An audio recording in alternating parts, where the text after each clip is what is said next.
Emma kept coming up with these narratives. Remember? She kept coming up with these scenarios, and I wanted to say, "Will you stop? You sound like a real kid." Well, what if? What if this? What if that? I'm like, God, she's hilarious. Are we good to go? You have the streaming going? Is it going? Yes, that's a yes. I'll go ahead and call to order the March 10th meeting of the Plan Commission. Can we get a roll call, please? Daryl McConnell, Chris Lamb. Here. Joseph Schultes. Here. Lucas Straw. Here. Mike McCarowicz. Here. Jim Fincham. Here. John Good. Here. Suzanne Davis. Here. Susan Mag. Devin Bolin. Tammy Bailey. Here. Logan Zuber. Here. I can determine that we do have a quorum. I also want to make you aware that our assistant city attorney is online. So if we do have any questions at some point, he should be available. Hello, everybody. Thank you for checking in. You should have a copy of the corrected minutes from the February 10th meeting. If you checked online, make sure you look over this new copy of it. If you see any corrections that need made or any comments or suggestions, please let me know. I'll make a motion to approve them as distributed. Second. We have a motion and a second. Any further discussion? All in favor signify by saying aye. Aye. Opposed? Motion carried.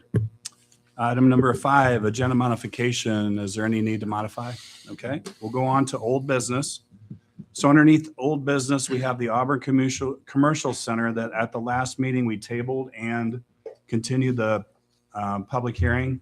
So I need from someone to make a motion to remove from the table and continue the public hearing on development plan, PC Development Plan 2026-1. Move to remove PC Development Plan 2026-001 from the table and continue the public hearing. Second. Have a motion and a second. All in favor signify by saying aye. Aye. Opposed? Motion carried. I do want to make it clear that the public hearing is on, and I'll turn it over to staff. Thank you, sir. James Ketterett, City Planner for Auburn. So this request for development plan approval was filed by Todd Ramsey. He's representing the property owner, which is 869 Development. They're requesting development plan approval for a 4,500 square foot retail building to be located at 1570 Shook Drive. This development plan does require a public hearing. It was advertised, and there were 4 adjacent property owners notified of the request. The property itself is highlighted on the map, again, off of Shook Drive. The property itself is zoned C2 commercial, as is all the surrounding zoning around the property. This is just a quick glimpse of the development plan. Again, it's a 4,500 square foot building. There would be 3 tenant spaces. The 2 tenant spaces on each end, the north and south end, would have availability for drive-up window. So you see the drive-up lanes. There's also a bypass lane for vehicles not wanting to use the drive-through but get around the building. And then there is the parking. The access is off of the, there's an access drive coming off of Shook. It's currently utilized by the Sonic restaurant and the orthodontic office. So it's a shared access drive. And you'll see the 2 access points for this particular property. A few just building elevations shows you what the building will look like on the front and the both sides and rear of the building. And then the last, few photographs of the property. I'm sure you've all driven by it. Of course, it's across from the Home Depot property as well. This is undeveloped track within the Four Willie subdivision. This just shows a few photographs of the layout of the property.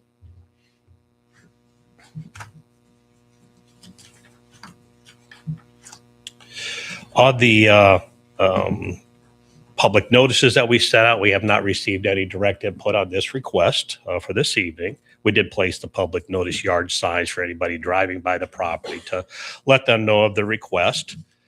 The development plan did go through routing, as all plans do, and all the final comments have been addressed. They are listed here for your review. And then the project advisory committee met on March the 5th to review the request as well. The facility is Lot 1 and 4 Willie. It's a site that's just under 1 acre in size. The very eastern portion of this lot is actually the access easement. So the lot, the drive is part of this lot, but there is an easement that allows the other users to utilize the driveway. There is a variance that was approved by the Board of Zoning Appeals back in December, and it reduced the parking setback on the north and south sides of the property. It's required to be 10-foot setback for any parking area. It is met on the east and west sides, but the north and south, they did request it to be reduced to 5 feet. That was granted, but there was a condition placed upon that variance that the privacy fence be installed between the parking lot and the building, the orthodontics building to the north. The development standards for the C2 district are all met. The parking standards for the property, there are a total of 36 spaces provided. The standard parking requirement would require 15 spaces. That would be for standard retail use of the building. But again, it's if a tenant, either the north or the south tenant, or even the one in the middle, could be a restaurant, they have a different parking ratio. So what happens on this type of building, the parking ratio is met for what they're asking for this evening. The parking ratios for restaurants can't be determined until we know the exact floor plan of that restaurant, to know seats, to know a number of employees. And so the determination is made as each tenant finish comes in. That's when we evaluate the parking ratio. If there's not enough parking, then we simply won't allow a permit to be issued for the tenant finish. And we do that for any shopping center anywhere. But I point that out here because they more than exceed the parking ratio, but it could be an issue down the road, depending upon number of employees and seating area for the restaurants. I mentioned the bypass lane. That's just a courtesy for anybody trying to get around anybody that's stacked in the bypass lane. But all the parking requirements are met for the property. The driveway standards are met for the property. The stacking lanes for the drive-through facilities would be provided. The landscaping, the requirement is 80% of the site be impervious surface, and they actually have 36% of the site as impervious. And again, their plan does show the 6-foot privacy fence along the north property line as required. So the landscape plan is compliant with the UDO. The property is within our corridors and gateway districts, so we do have enhanced architectural standards, and the building does comply with those standards. There is pedestrian access for the building. There's a sidewalk already along Shook Drive, but this development plan does show a sidewalk connection. So anybody that's walking to the site, there'll be a sidewalk connection to the front door of the building. The trash receptacle also has increased standards for its appearance to match the building itself, the architecture of the building, and that is in compliance. There are going to be a total of 4 light poles for the parking lot, as well as wall fixtures for the lighting. Those all comply with our required photometric plan. There are site utilities. There's existing water and sewer to the west of the building. That's where they'll be making the connections for utilities. And then stormwater control, they will be collecting stormwater on site into a underground pipe system that will collect the water and direct it to the existing storm sewer that is on Shook Drive, which then leads to detention that was built as part of the overall development of that area. There's a master drainage pond for the entire development that allows these lots to also drain to it. The Drainage Board did approve that drainage plan back in January of this year. Overall, the development standards of the UDO for this project have all been met. So staff does recommend the Planning Commission accept the staff proposed findings of fact for the development plan and approve this development plan request, subject to a total of 5 conditions, 4 conditions that would have to be met before we issue a building permit. 2 of those I'll identify. There is a requirement for a utility service agreement because part of the parking area drives do extend into a utility easement. And so any extension into a utility easement requires a utility and access agreement. There's also an older easement that crosses through, almost right through the middle of the property. It actually was in existence for the building, the orthodontic property to the north. We got that easement vacated off of that property, but the easement is still in place on this lot. It's not being utilized by anybody. It's just it needs to be cleaned up. It needs to be terminated. And so that there's a requirement. We provided the termination agreement documents to the property owner. We need to have those executed, recorded before we'll issue a building permit because it cuts right through the building. So it's just a matter of that needs to be cleaned up. And then of course, all the work needs to be done in accordance with the development plan that's been submitted to you this evening. So with that, that concludes staff report. Thank you, Jim. Any questions for staff? And I actually have one, and I didn't see this the first time I looked through it. Yeah. But there seems to be a contradiction between the development plan and the building elevations. Okay. Can you scroll back to page 2, the development plan? Because the development plan, once you get back to page 2, it appears that Shook Drive is south of the building. So if you go to the south side is one of the sides, and on the building elevations, if you scroll down, the one that says south is actually the back of the building. Oh, yeah. So I want to make sure we have that aligned correctly. It is aligned like the development plan and not the building elevations, correct? That is correct. Okay. Yeah. The labels for the elevations are not correct. Okay. Yeah. Good Okay. catch. I did Thank see you. that. Any other questions from commission members? Thank you. Thank you. We may call you back.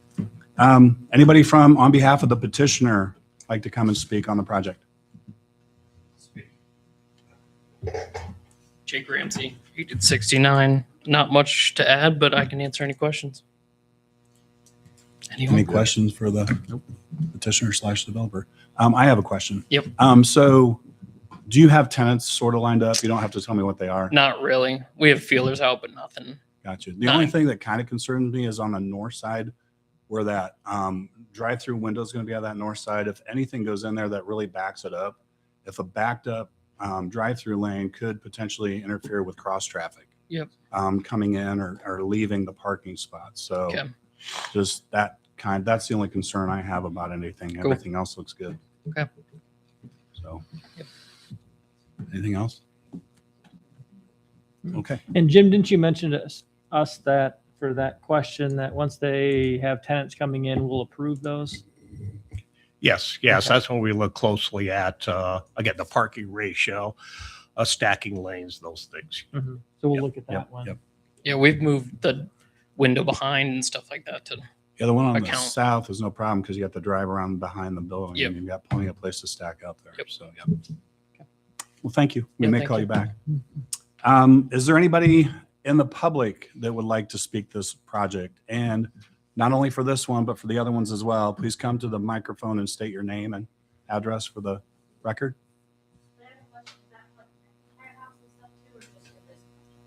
We're just talking about this project. Every other one will have its own public hearing, so this is only for this project. Yep.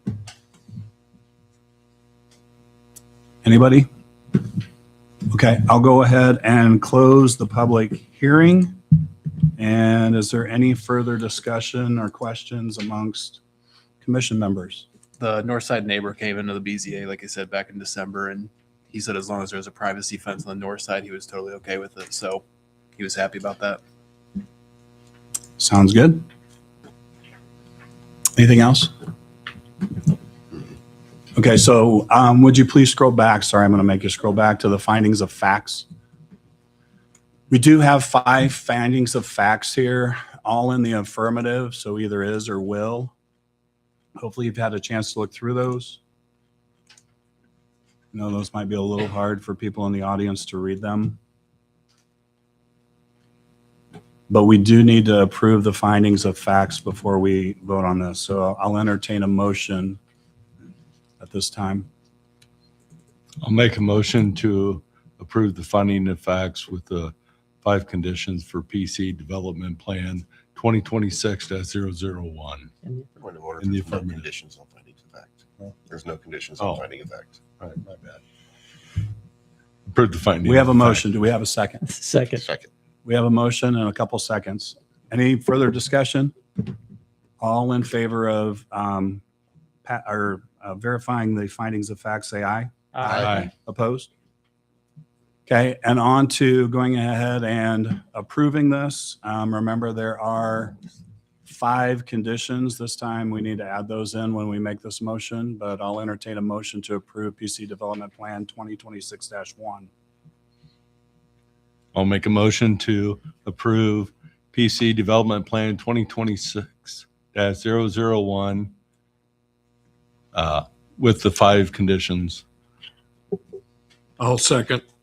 Motion and a second. Any further discussion? All in favor signify by saying aye. Aye. Opposed? Motion carried. Good luck. Thank you. On to new business. We have 2 items underneath new business. Both are rezoning. So the first one is 703 South Main Street. So I'll go ahead and open the public hearing on PC zoning 2026-1 and turn it over to staff. Thank you, sir. For this first request, Tamara Weber, who's representing 130 East 7th Street LLC, on behalf of the property owner, Our Foundations LLC, requesting to amend the official zoning map for the city by reclassifying the zoning of the property that's at 703 South Main Street from TR, which is traditional residential, to IS, our institutional district. The property itself is highlighted on the map, the corner of 13th Street and South Main Street. This rezoning request requires public hearing, was advertised in the Star on February 17th, and there were 6 adjacent property owners notified of the hearing this evening. Again, the property itself is currently zoned traditional residential. The property to the south and to the west also zoned traditional residential. Property across 13th Street to the north and across the Main Street to the east is zoned institutional. For a rezoning request, one of the considerations that need to be made is the comprehensive plan, which for Auburn is referred to as the Auburn 2040 plan.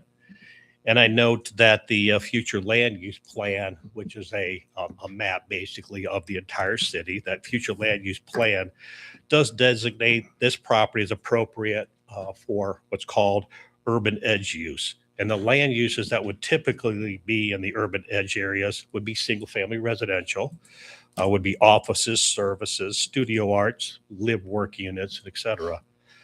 The urban edge is really defined in the 2040 plan. It's a transitional area from residential to commercial. And the urban edge area in the plan goes all the way from the downtown area down to Wayne Street to connect to the commercial area that's down at Wayne Street. And the urban edge areas really is to maintain the residential architecture and style, but permit a diversity of uses that would be appropriate scale for the existing building. Staff feels that the proposed reclassification of zoning is consistent with the future land use plan of the Auburn 2040 plan. In the staff report, I've included a few photographs of the property itself. This is from 13th Street looking south along Main Street, and then from Main Street looking west at the building. Then one other photograph is looking from 13th Street looking southeast at the property. It shows the house, and there is a 2-car garage in the rear of the property. For this rezoning request, Project Advisory Committee did meet on March 5th just to review this application. Staff did receive 2 phone calls from interested individuals on the request. Did not file any kind of objection. with staff. They just had questions about the request. And we did place the public notice sign on the property back on February 17th. So the property itself utilized as a single-family residence. The applicant has an offer to purchase the property with the intent of locating a law office within the building. The overall property itself, size-wise, it's a fair-sized lot. It's 75 foot wide by 140 foot deep. The home was constructed back in 1890 and is 3,100 square foot in area. That garage that is in the rear of the property is a little over 500 square foot in size. So the institutional zoning district, the IS district, it is established for a mixture of civic establishments that range from small local facilities to what could be considered a regional campus. The school, DeKalb High School property is a campus and it's zoned institutional, just as an example. There's adjacent properties that contain the Steiner Center for the Community Foundation, the Auburn Presbyterian Church, are both zoned institutional, and other nearby properties that have the institutional zoning include the Genealogy Center, the Teen Library, and the Eckhart Public Library facility, all zoned institutional. I have identified in the staff report what uses are permitted in the IS district, and this is always important. I always point this out. We know, the applicants coming forward, what their intent is for a law office, which fits the categories. But I always stress to the Planning Commission to look at the entire listing of permitted uses, because that's what could go there. We don't know what's going to happen, but once you change the zoning, those are the uses that can be there. As I mentioned, a law office is a permitted use within the IS district, and it is consistent with the 2040 plan. I've also identified the development standards, should there be any kind of improvements that would be done to the property itself. That improvements would have to follow the development standards of the ordinance. I note that any use of the property for an institutional use, including a law office, will require off-street parking. It's hard to say what that parking ratio would be until we know the exact use going in. So if the law office, in fact, wants to locate in the property, we make the determination before we allow occupancy of that, what the parking ratio would be. So there may be a need to they have the driveway, they have the garage spaces, which all count for the off-street parking. There may need to be additional parking provided on the lot. There's one other, I mentioned the adjacent institutional uses. There was also the variance of use for a physician's office that was approved. It's an adjacent property to the south. That was back in 2004, just for reference purposes. A good example of a similar facility of what's being requested here is the Smith Law Group office, which is at 507 Jackson Street. It was a residential home converted to a law office. And I note the applicant has submitted supplemental documents that should be included for you to look at. Quite a few documents that they've submitted both to the Planning Commission and I believe also to some of the neighbors. So with that, the staff recommendation, the requested reclassification of zoning, it does extend the existing institutional zoning designation of property, which is both to the north and to the east. So it is a continuation of the institutional zoning district that's there. We feel it's a reasonable request to extend that district, and it's consistent with the 2040 plan. And so staff does recommend the Planning Commission forward this request for reclassifying the zoning of 703 South Main Street to the Common Council with a favorable recommendation. There's not specific findings of fact, but there are 5 considerations for the Planning Commission to make in making your determination and recommendation. Concludes staff report. Thank you, Jim. Any questions for staff? Not at this time. Okay, thank you. Thank you. Would anybody on behalf of the petitioner like to come forward and speak? Please state your name and address.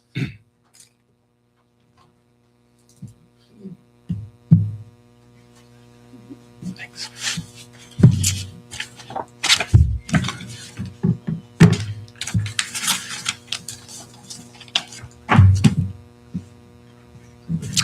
Eric Weber, 130 East 7th Street, Auburn, Indiana. I'm an attorney here in Auburn. I am the leaseholder. My law firm is the leaseholder at 130 East 7th Street. And Tamara J. Weber is my wife. She's here. Raise your hand back there. Okay. And she is the owner of 130 East 7th Street LLC. She is the petitioner. I've got a few material. I know we gave you a lot of materials. I've got a few color pictures and then a copy of this PowerPoint that I'll pass out. You guys can, just so you have it, if you can't see this very well. So there's the PowerPoint. Then I do have a few more photographs. I think I got enough for everybody. Just so you can see them a little better. Sometimes on the screen they may be harder to see. So you can look at that as I go through the presentation here. Again, the first picture obviously is the front of the building, the McIntyre house. The next one. Then again, this is the team here. Team Weber here. Will's not here. He is a college student, goes to Grinnell College. He's on spring break. He's back at the office shredding documents in case this thing gets approved. We never know if the FBI shows up or not. But then we got Evie, who's here actually. She's my daughter. She's a sophomore. And then Maggie right there next to her, who's a sixth grader. And then there's Kate. She's a third grader. So that's them. I just want to put them up there. I want them to know I still like them. All right. Let's talk about 703 South Main Street, the McIntyre. This property was part of the original plat of Auburn. So when Auburn was platted, this was one of the properties that was platted. William H. McIntyre, what I would call the originator of the Auburn auto heritage, was the owner. And William McIntyre was an individual was employed by the Kiblinger Company that made carriages in Auburn and were housed in the former, the current Star building downtown. That was at one time a carriage manufacturing entity. And then he bought out Kiblinger and created the first motorized carriage, the big wheels, those things. You've probably seen pictures of those. So that's McIntyre. And obviously he's a big part of the heritage of Auburn and automobiles. The house, I describe it as a Victorian with a turret, a very beautiful turret. The house has had significant period appropriate updates to it. And it is basically back to its original era, everything from the kitchen sinks to the light fixtures to the hardwood floors are basically all back to original. The doorknobs, the former owners did a wonderful job with this, and as a result of a tragedy in their family, this property is up for sale.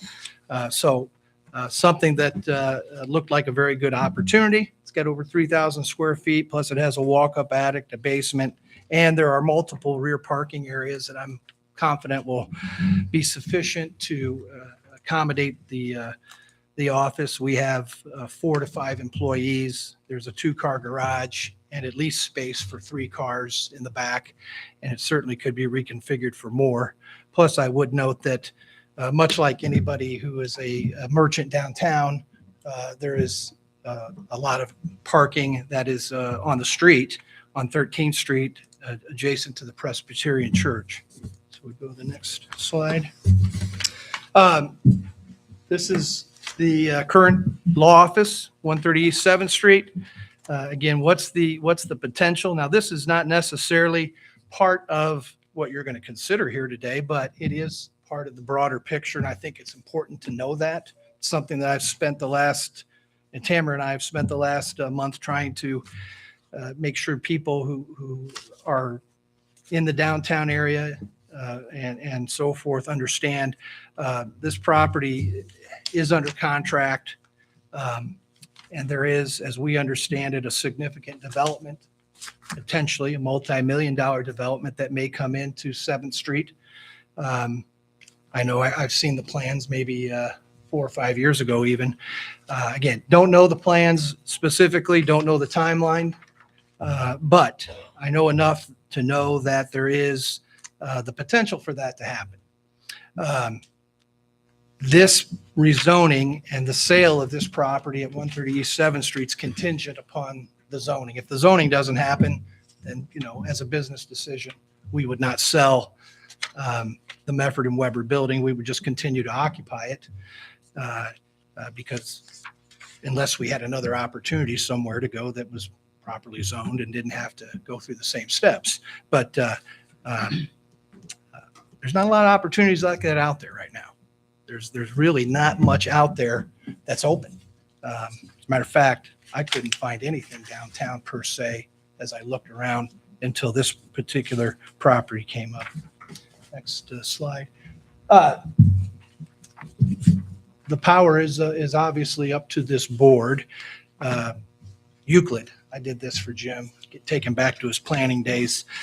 William Howard Taft, former president and chief justice, it was established in that decision 1926 that government entities like the Auburn Plan Commission, Auburn City Council have valid exercise over powers and duties to determine things like zoning, because it deals with the health, safety, and the welfare of the community. So again, we understand that. That's why we're here. That's why we understand that this has to be taken with considerable discretion. And again, we're giving this every best effort that we can to demonstrate the evidence of why we think this would be appropriate. Next slide. There are no findings of fact, as you all are well aware, in a rezoning petition, but there are 5 guidelines that you would review in accordance with Indiana Code 36.74603.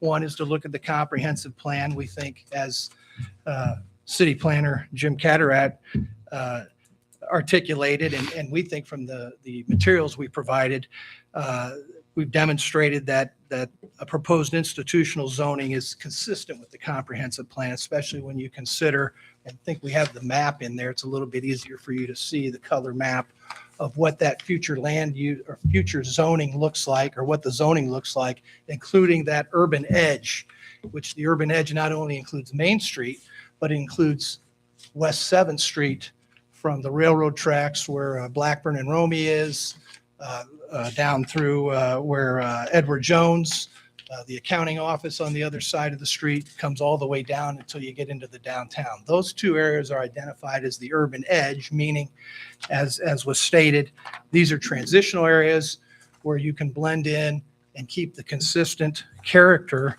of residential, working with those areas that are adjacent to downtown or commercial areas. Next slide. Again, the current conditions and character of the structures and use in the district, we're going to demonstrate, or we think we have demonstrated, that the character of the structure located at 703 would be enhanced and not modified, but preserved and beautified. And we think it fits with the adjacent institutional entities such as the Presbyterian Church. We think it will fit. It fits well with the foundation, with the library, with the teen library, even with the McIntosh School.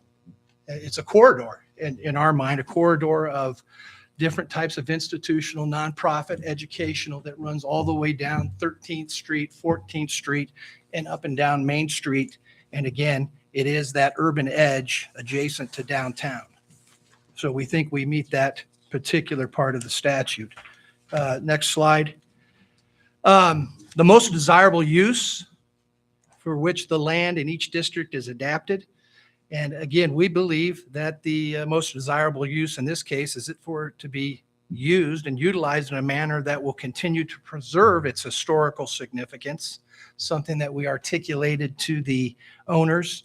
It's something that one of the brokers who is here tonight, Michelle Snyder, has articulated to the owner. We've expressed and articulated our plan, the same one that we sent out in the letter to adjacent property owners, the same one that you've received, about our intentions is to preserve this, to keep it looking the same on the outside and the inside, and to only enhance it, improve the sidewalks, repair the garage to make it era specific, to improve the windows, improve the facade look, but keep it completely era specific with no structural changes. And that would also include the inside of the building also.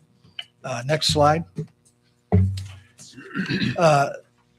The conservation of property values. And again, I think you will hear testimony from broker Michelle Snyder and also broker Dan Gabbard, who's a commercial broker with Zacher Property Management, which is one of the largest commercial property management companies in the state of Indiana, who will tell you, I believe, that it's their professional opinion that rezoning this to institutional and having a doctor's office, a dentist's office, a law office, a teen library, a counselor, a psychiatrist, an accountant in there is not going to have an adverse impact on adjacent property owners. They have the experience. They've been through that. They can tell you that what affects property values is the manner in which the property is maintained, the manner in which the property is enhanced, and the upgrades and the functionality of the property. So again, this is an institutional zoning. This is not a commercial zoning. It's not going to be grocery store. It's not going to be a pharmacy. It's not going to be a movie theater. It's very limited. It's limited to the things that you're already familiar with and that you see with regard to things like what's across the street at the Community Foundation, although the Community Foundation is a much larger building and probably has 10 times the amount of activity as this would. Go to the next slide. And again, the last factor as part of our evidence is responsible development and growth. Again, there's been a lot done to this property already. We want to do more. We want to carry it forward. My wife would probably like to live there. That's probably how much we think of this property. We've owned lots of properties. We've owned 3 properties downtown Auburn. I think if you know us, the evidence is that we maintain those. We keep them in good working order. They look good. We don't let them fall into dilapidation. We've owned parking lots in downtown Auburn, been part of redevelopment of parking lots in downtown Auburn that we think have enhanced and added to the opportunities downtown. And we think the same thing will happen here. And again, there's a legacy here, and it needs to be maintained. This was a property that probably was in jeopardy at one time of maybe being condemned. It's hard to tell. It was in pretty bad shape.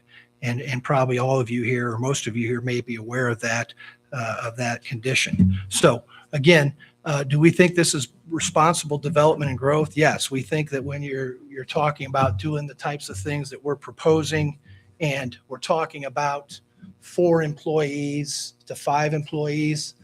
Don Stuckey, longtime attorney in DeKalb County in Auburn, is of counsel in my office. He has a staff member. I have 2 staff members. So it's a very limited. I mean, it would be smaller than if my family lived there, the amount of people there. The amount of trips coming to and from the building each day would be less than my family who are involved in sports and things of that nature, coming and going each day. My family has 4 vehicles. There will be 4 to 5 vehicles maybe that would be at this property each day. So not out of the ordinary of what you would see in a residential neighborhood. Okay.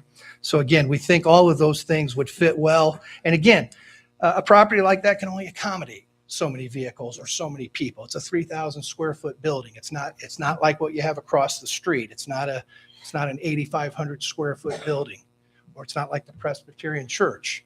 You can only accommodate so much. Okay. So it's not something that, you're going to go in and all of a sudden the neighbors are going to be inundated with people coming in and out, and it's loud and obnoxious, things of that nature. You're not going to see that just because of the size and the structure of the building. And again, as a professional office, we're not there past 4:30 typically, and we don't have people there on weekends. We're not there at night. We're not there on Sundays. So again, the neighbors are going to have, hopefully, the advantage of having a nice property with not too many people around. Whether that's good or bad, I don't know. But again, it's not a high intensity type use, nor could it be with the size of the property. Let's go to the next slide.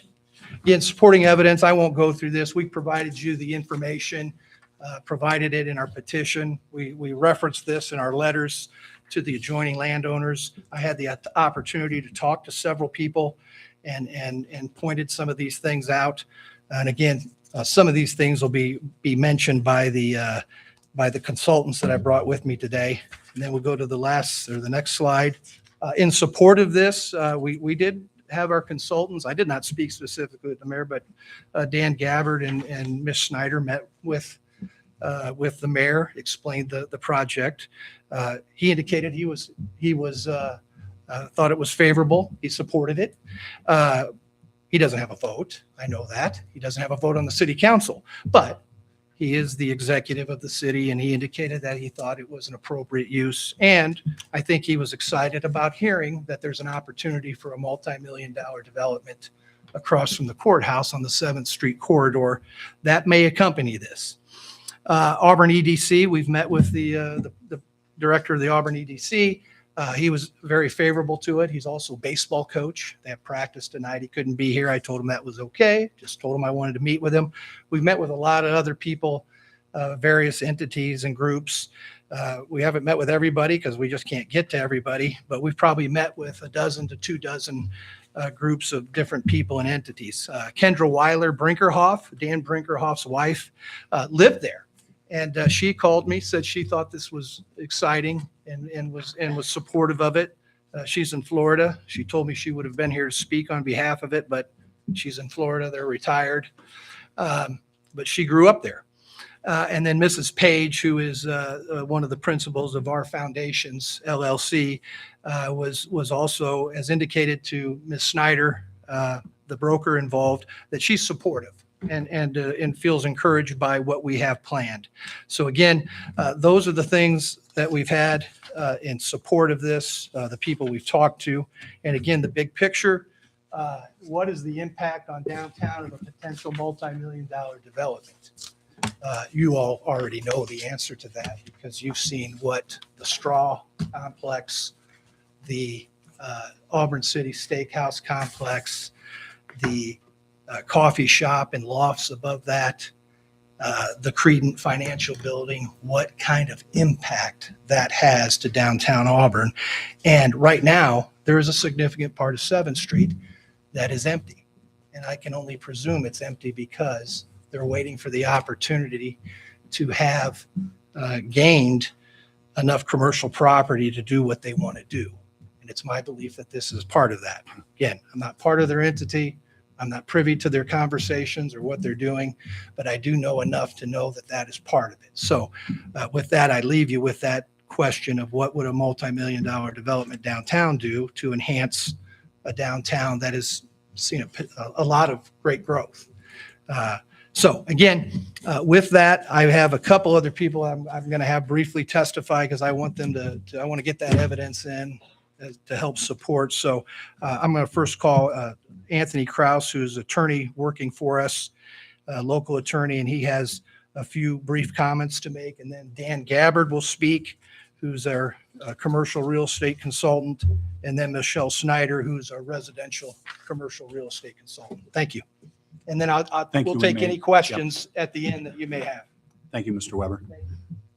Turn it over to Mr. Kraus. Please state your name and Anthony Kraus. address. And my address is 1344 South Grandstaff. That is right across from the BMV. I have practiced law in Indiana and Northeast Indiana for 35 years. A good portion of it, or most of it, has been in DeKalb County. Originally started in the building that's now Carve. And obviously it was something else before then, but it has turned into Carve. Most recently, I was renting from Dan Schmidt. Thank you. And had for a number of years. Dan's daughter bought the practice And so she wanted to expand into the area where I was. Back in October, Dan got a hold of me and said, here's what's going on. I said, sure, no problem. I'll find some place. I contacted the Chamber of Commerce. I contacted the Department for Economic Development. They pointed me in the direction of the folks that own the property on the north side of the courthouse. Said, give them a call. They have lots of office space available. I called them. They were not interested in renting any of that property. They then pointed me to the KPC building, and I contacted them. I toured the building, spoke with one of their representatives, and after about 3 different attempts to rent from them, they were not interested in renting. I have talked with other lawyers. I've talked with other business people who would love to be downtown Auburn, but there isn't anything available. I even talked to Van, who owns Beamies, about the little curio shop next door. Wasn't going to be big enough. There's just nothing downtown that was available in the 60 to 90 days that I had available. I looked at other places just off. I think, and I've been in Eric's office a number of times. It is probably the nicest office in Auburn. It's been maintained to great expense to him. And I think if he's allowed to move to the Main Street address, he would continue to maintain a law office to the level that he's done downtown. I'm hoping that if this rezoning is granted, that would free up enough property on the north side so that myself, other people that want to rent downtown or own the building, I know some of us have looked at buying a building, just not available in downtown Auburn. I'm hoping that if this rezoning request is granted, that will free up some space for new businesses to come to downtown Auburn. That's my belief, and I would welcome any questions as to my experience here just recently from October of last year until now. Ultimately, it led to me being out where Jim McKenna used to be, across from the BMV. But I would have rather have been downtown if the commercial space had been available. So that's all I have. Thank you. Thank you. Gabbard, next one. State your name and address, please. Hello. Thank you all for your time. My name is Dan Gabbard, 444 East Main Street, Fort Wayne, Indiana. I am a commercial real estate broker working for the Zacher Company. This is my 3rd time now working with Mr. Weber and his team. The first 2 deals that we did together were assisting other people. It was him taking care of their estate. And I always respected the way that he handled that. Now we're working on a property that he has ownership in. And so it's kind of fun being able to help him after we've collectively helped other people. I just wanted to speak. I'll try not to state again what's already been mentioned, but just from a commercial real estate broker's perspective. So, first and foremost, being a current residential property, we're all sitting here right now. There are commercial users looking at that property. So I am just one commercial real estate broker with one client. I am not the only one, and it is obviously on the radar of other commercial users. The elements of rezoning. What we looked at with this property were the compatible uses nearby, the path of growth, a lot of the items that have already been mentioned, continuation for institutional from the north and the east properties. We're in line with institutional development going all around it. It is compatible with the other businesses around there, and it's also a growing trend. So we obviously work in the Auburn, Garrett, and DeKalb County area. We also work throughout Northeast Indiana, Mishawaka, Peru, Kendallville, you name it. I'm driving there, I'm going through their downtown, and I'm working on projects in those areas. It is a trend that we're seeing some of these residential properties on the downtown outskirts being used as offices, and a lot of times law offices. There's a couple not-for-profits that I could speak on in Fort Wayne that are in the same concept. There's attorneys in Fort Wayne. There is another attorney in town, and then a doctor in town. Very popular trend going on in commercial real estate across the board. With that said, the question of the value around it. I think the biggest component, no matter if it's a residential or a commercial property, is has it been taken care of? Are the current stewards maintaining it, or is the property itself just downgrading, and therefore the value goes down with it? So taking care of the property, we all are in Auburn. We can see the current facility that Eric and his team are in.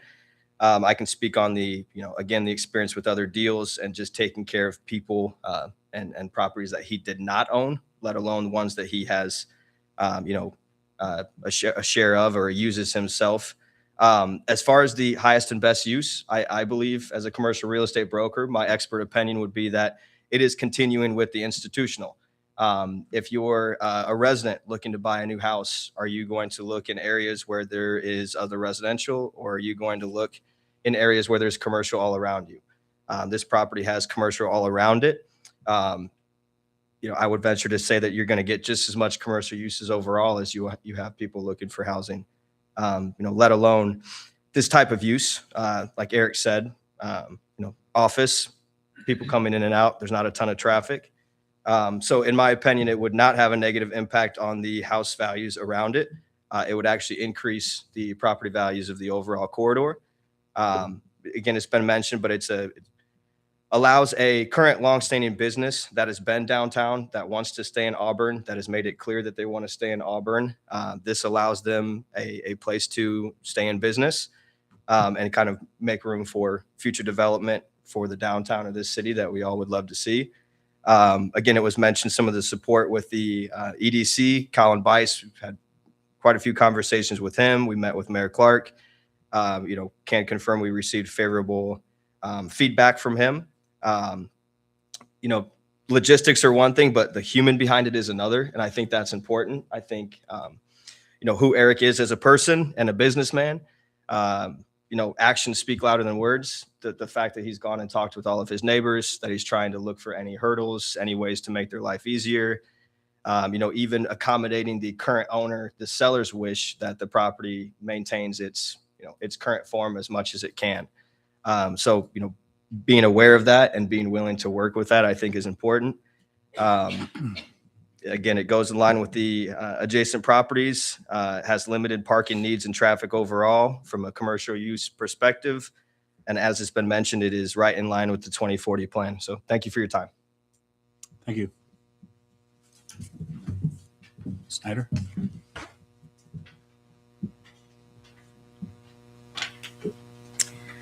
Good evening, and thank you for the opportunity to speak. I wrote my words because realtors can be a little wordy, so this will keep it short and sweet. My name is Michelle Snyder. I'm with Northeastern Group Realty, 269 Duesenberg Drive, Auburn. I've been a licensed realtor in this community for the past 22 years. I'm here today to express my support for the proposed rezoning of the property that I currently have listed for sale at 703 South Main Street, Auburn. When I listed this property, it was expressed to me by the seller, Dewana Page, with Our Foundations LLC, to find her just the right buyer. The right buyer meaning someone that would care about this property and its historic value and unique characteristics, someone that would take care of it and would want to keep the integrity of the home as much as she and her late husband had wanted to when they bought it. The buyers have made it very clear that this is exactly their intention. They have complete appreciation and respect for the amazing craftsmanship of this turn-of-the-century Victorian home. The goal is to continue to improve and enhance as well as preserve and protect it. That commitment from Tamara and Eric was exactly what my seller was looking for, and that is what gave her the peace of mind and the comfort knowing what was going to be done to it. And that is what made her want to accept their offer to purchase. From my professional experience, I personally believe the rezoning will only be a positive positive outcome for the surrounding properties and the overall value of the neighborhood. After working in real estate for more than 2 decades, situations like this don't often come along where the vision, the property, the buyer, and the seller all align so perfectly. So to put it simply, this just feels right for this beautiful property and for our wonderful Auburn community. So speaking for myself and the seller, we just appreciate your time and consideration in this. Thank you. Thank you so much. Before I turn it over to the public, does any commission member have a question for the petitioner? I do. Is the house listed on any historical registers? I don't believe it actually is. There is a lot of information in the library on slides and things that they have, but I don't know exactly if it is on the historic. Suzanne, I would tell you this, that if it's not, I would like to see it. And would explore that. Could provide some benefits to the buyer in Yeah. terms of funding. Yeah. No, I would love to see that just because, much like downtown Auburn is on the National Historical Registry and obviously the ACD Museum, it would be a wonderful thing. And obviously it would probably come with some further protections down the road. And I think that's important. So I don't know if it is either. Obviously it has historical significance, but it's something that it should be if it meets the qualifications. Personally, I know like a lot of homes that probably should be aren't. I lived in a Charles Eckert home and it was not. The Zimmerman home across the street, diagonal, was not. So there are probably some homes that should be placed on it that aren't right now. So yeah, that's a sidebar, sorry. Anything else for the petitioner? Okay. At this point, I will turn it over to anybody that would like to come and speak or ask questions on this from the public. Keep in mind, come to the microphone, state your name and address. Keep in mind also, this zoning needs to be almost considered in isolation. It really has nothing to do with the downtown, even though that's kind of the giant elephant in the room. But again, it's just the zoning and the property. So please step forward if anybody would like to speak.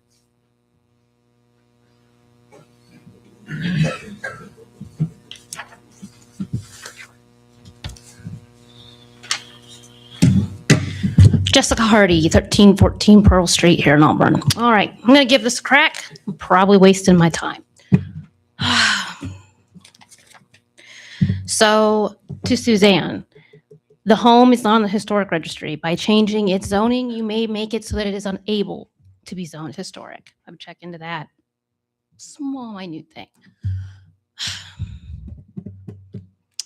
Okay, there's so much. McIntyre home is a historic home. We have many historic homes in this area. By rezoning this, which we have many that have been rezoned to this, we are setting a precedent for the rest of our historic homes on Main Street and anywhere else. If we do it to this one, we could do it to others. We will start losing our historic homes to usage other than a home. There is no need to rezone. There is rentable property here. There are places to be. The gentleman's building one out there by Sonic. So apparently there is a place to be. Oh, there's so much. Property values. Either way, the value of that home will only decrease as a home. The property values on it for the neighborhood. We do not know what that will do for that neighborhood. Do you want to live there or not? This is another loss of another historic building as a home or as a piece of property in this community. The home will never be able to be a home again. It will never be a home again. And I think that this gentleman does have great intentions for it, but changing it to a business, just change it to a business. You cannot be perfect to it. This is our McIntyre home. It is a home. It changes things for it. As to the zoning downtown, he has every ability to sell that property or keep it as he pleases.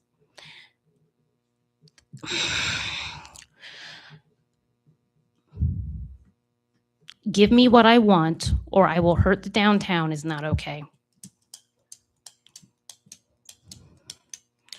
I would also worry about signage. I know that the Smith home does have a sign in front of it. Will we put a sign there?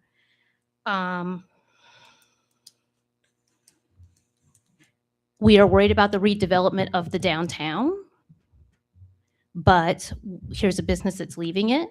We probably should ask that question as to why.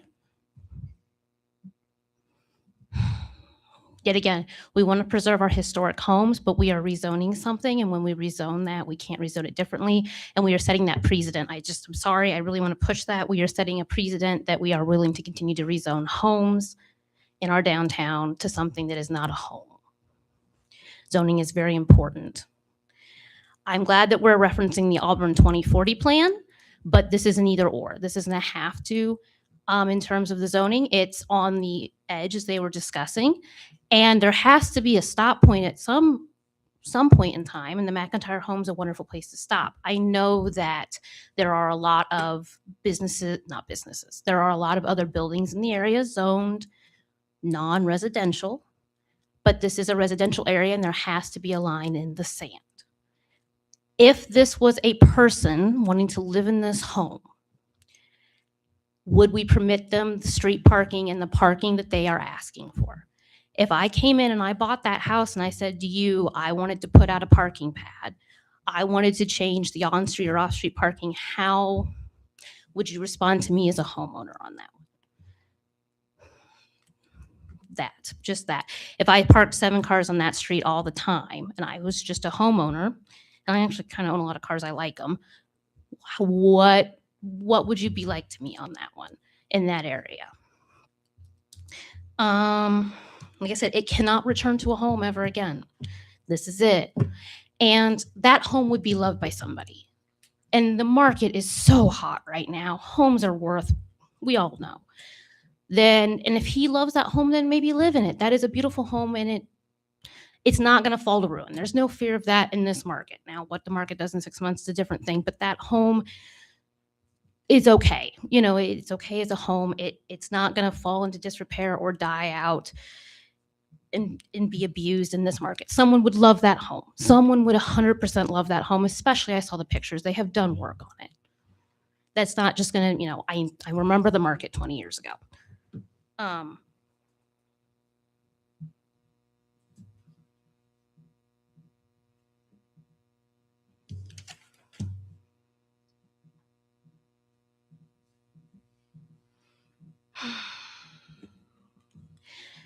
Yeah, just remember the precedent part. I really do appreciate your time. Thank you for working with me on it. It's always hard to speak in front of a large group, so I do appreciate you.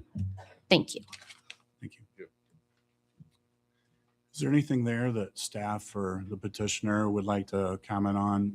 The only thing that jumped out, well, there was a couple things, but the one was street parking being requested. That's not in this. This is just a zoning. Has nothing to do with parking. I know parking was mentioned on site and there is street parking there, but is there anything the petitioner would like to respond, or staff? No. Okay. Anybody else from the public? Please come forward, state your name. My name is Amanda Thomas. My mom, who is back there, and I live at 102 West 14th Street. It's a property that's adjacent to the McIntyre home. I've lived in the home ever since I was about in the 3rd grade. We've noticed multiple families come and go from that home. And until just recently, the family that owned it before the current interest, neither family has kept up on that property. We remember a while ago where there was a family that was in there. They had a very large pool. It pretty much turned into a jungle. At one time, we saw the family that was in there catch it on fire. There was a massive fire in the backyard. Fire department was called. We have no oppositions to the rezoning of that house. I have met Mr. Weber a couple times, great guy. So we do feel like he will take very good care of that house. The packet that was sent to us was very informative. We are very happy with the signage. The signage does look very unique and very, historical to the home. And we are very appreciative of him keeping it in the Victorian style that it has been since we lived there and I can remember. The only thing that was in the packet that I don't recall seeing was plans for the fencing. And it might be because it's not knowledge of the family. The fence is theirs. Some of it was damaged in a storm for previous owners, and the family that lived there prior to the interest of the home He did remove some of it just because some of it fell down in a storm. And then 1 or 2 panels he did keep up because the home next to us is actually vacant right now. And there's quite a bit of clutter in that yard. So we just kept it up so that he can not see the clutter that was in that yard. So again, we just wanted to know if there was plans for a privacy fence or repairing the fence that's there now, or what's the plans for that, as we didn't see it in the packet. But again, the packet was very informative. We did appreciate what you guys did to send it to us. So as the neighbors to the south on 14th Street, we live in the Blue House 102. It was on the map. We have no oppositions. We think this is going to be a very good thing for the neighborhood. That way we know that somebody's going to keep it up to date and maintained. So thank you. Thank you very much. And again, like the plans for the fence is not really part of the rezoning, but if you would like to answer that question, please step forward. That was actually just an oversight. I actually noticed it the other day. Our plans would be to work with the Thomas family to get that fence repaired and to keep it era appropriate and to make sure it is an appropriate fence that everybody could be satisfied with. You have a very nice property. I am a little disappointed in the property next door to you. Sorry we missed you. Yeah. And when I went and knocked on the door of the house next door, I kind of got a close-up view of what can happen to houses. And, again, as I stated, I appreciate what your home and the way it looks. And so, yeah, sorry we couldn't talk in person, but it was good to talk to you on the Ring camera. So yes, we would work with them to put this fence back up and get it back to where it probably was before it was damaged. Thank you. Anybody else from the audience like to come and speak on the project? Anybody else? Seeing none, I will go ahead and close the public hearing and turn it over to the commission for discussion. Is there any further discussion?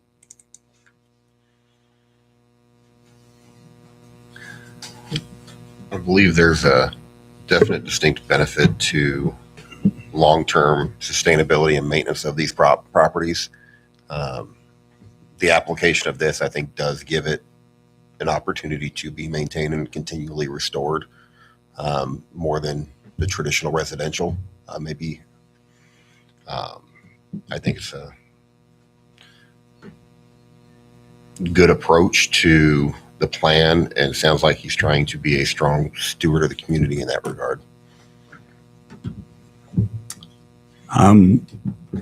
Any further discussion?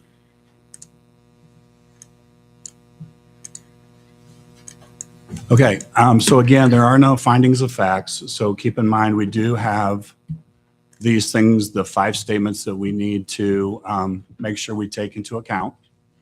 Again, in terms of the Auburn Comprehensive Plan and the Auburn's 2040 plan, most communities in the state of Indiana, and I think we've done this too, take a broad interpretation of consistency. So a rezoning may be approved if it, 1, does not directly conflict or contradict the overall goals of the plan, fits the surrounding land uses, serves public interest or develops needs, and can justify through planning factors such as traffic, utility, economic development, etc. A plan does not exactly, or a rezoning does not exactly have to match the future land use map that is in the Auburn 2040, as long as it meets those 4 criteria. We can still approve it without it meeting that map. Therefore, I'm in favor of this and think it's hit these. I don't know if anybody else has anything else they want to do, but again, we don't have any findings. We just need to keep these in mind. So I think it does hit number 1, Auburn Comprehensive Master Plan, with a big check mark. Any further discussion? If not, I'll entertain a motion. Move to approve PC zoning 2026-001. Hold that thought. It's a zoning. What we need to do is make the motion to forward Yeah. PC to zoning plan 2026-1 to council with a favorable recommendation. All right. Would you like to modify? Yeah, I would like to modify. Move to forward to council in the affirmative PC zoning 2026-001. I'll second. We have a motion and a second. All in favor signify by saying aye. Aye. Opposed? Motion carried. Thank you for your presentation and good luck. Thank you. Okay. All right, on to the next item, 3375 County Road 427. This is PC zoning 2026-2. I'll go ahead and open the public hearing and turn it over to staff.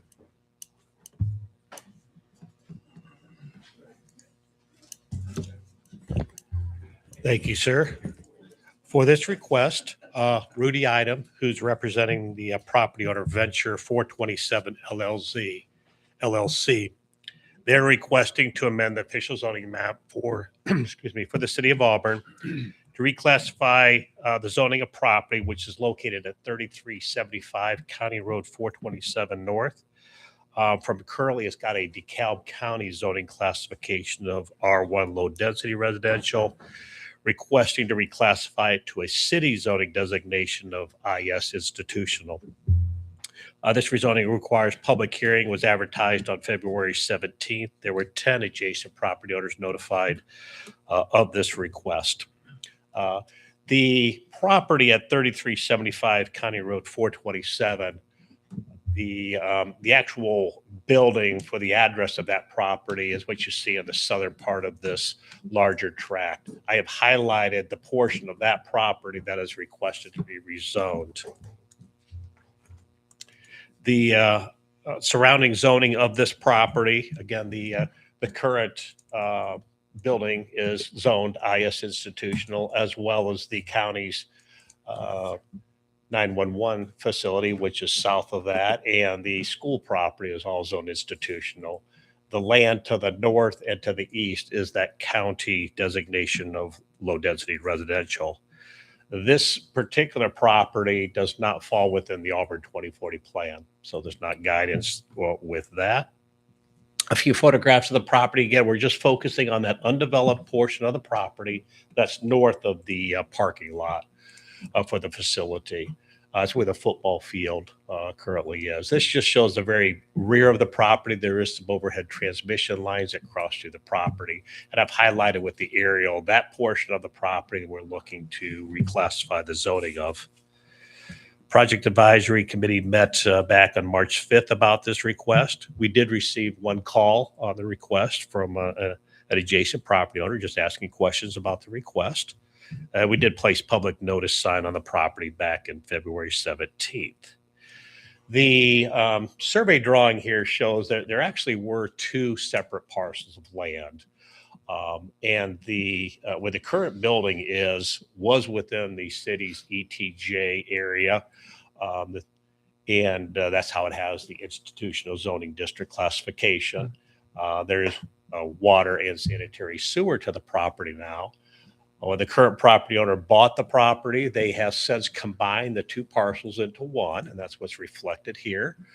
And with that, now the entire property falls within the jurisdiction of the Auburn's extraterritorial planning area. So the entire parcel is in our ETJ, but we still have that county zoning designation on the north part.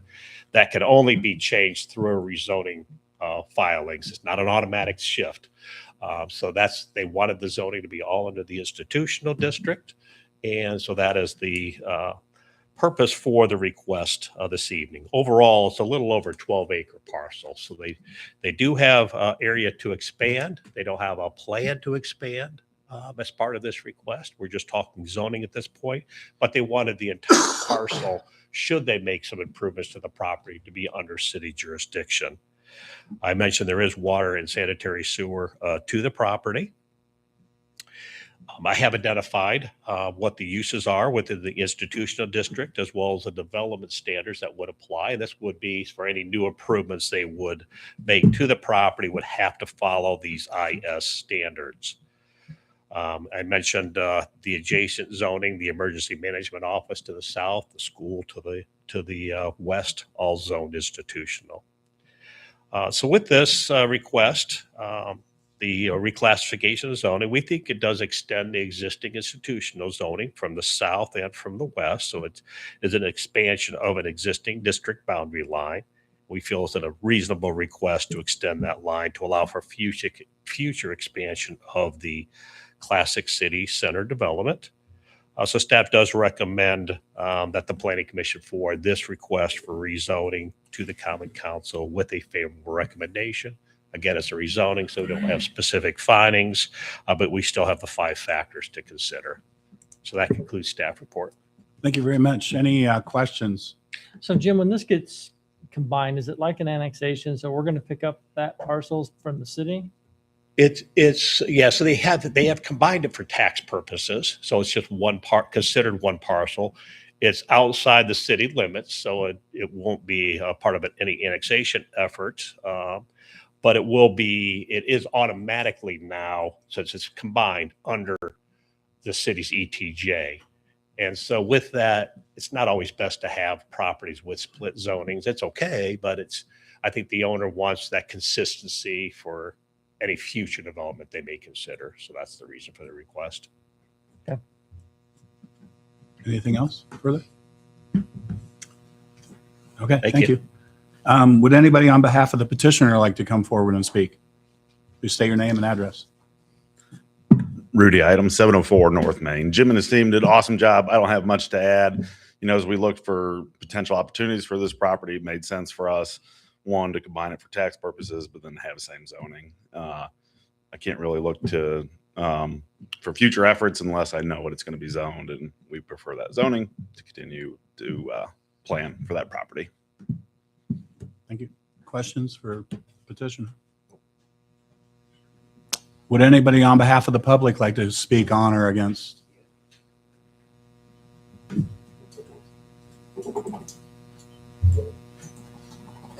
My name is Joe Dunn, and I have the property that is along the north and also the east of this property. And my address is 3333 County Road 427, Waterloo, Indiana.